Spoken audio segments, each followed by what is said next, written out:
Sometimes, you can take a moment from content farming 30 videos that are all 2-second loops of single attacks in a fight animation with the title unrusting, to teach the lowly plebeian, new to this strange world of animation, the ropes.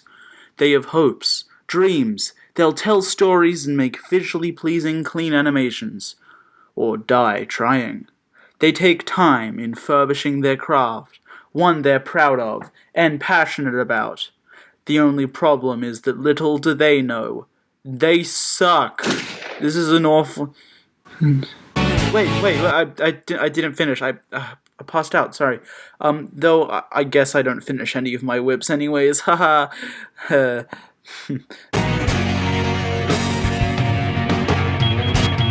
you want to make a proper tutorial or guide, you can do it in any animation style. Whiteboards, PowerPoint presentations, stick figures with text and no movement at all.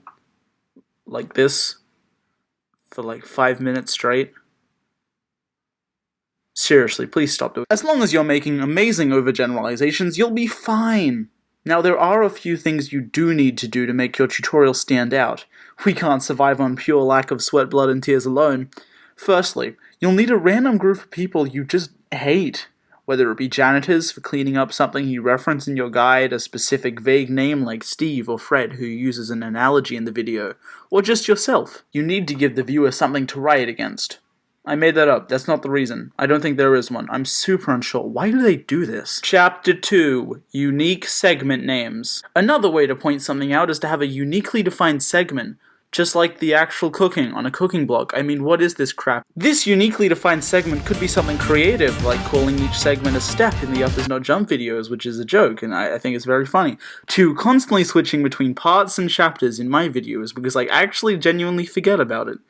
You can be sure that yours will be unique. I mean, hey, why even go English? Google Translate exists. I'll tell you the reason, because that would be effort. Though it'd actually be pretty cool to use like a different language, like segment names if you were reviewing another movie. Like if I were to review the new Mulan movie, I'd call it Shang-Chi. Part 3. Hilarious, super funny definitions. You know, the Oxford English Dictionary defines rubbish bin as the correct place to store any hopes and dreams that require effort.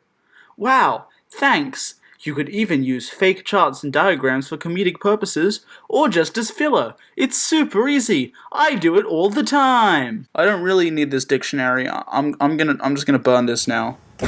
Whoa, that was a big fire. I didn't even put gas on it or anything. That's strange. Slide 4. If you're making satire of something like a crap cartoon counselor, you can get away with genuinely making fun of something and poking holes in it by just saying the opposite of what you mean. To do satire, you should be 100% truthful at all times. Not that anybody does it, but it seems like something they do, right? It tricks you. It makes you think that this is a stereotype when really I'm making all of it up.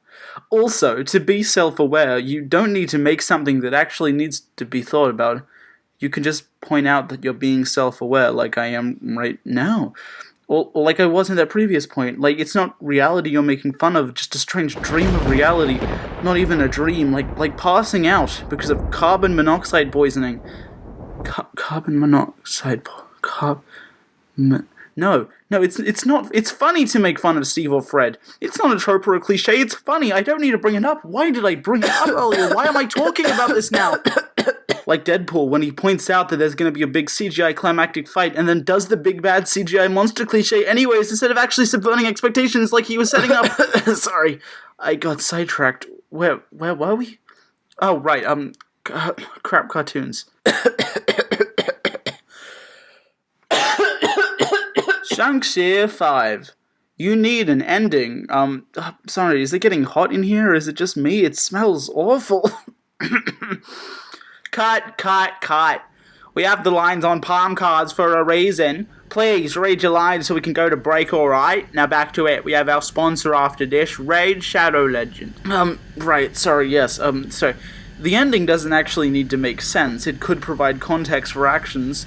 Or, if that sounds like too much work, it could be sudden with no real build-up or any follow-up. I mean, if it ends with them going crazy or make the... I mean, if it ends with them going crazy or dying, it'll make the viewer know next time they show up they'll be unchanged. Status quo. Tom and Jerry never get caught. It's not a dream. It's not a dream. It's carbon...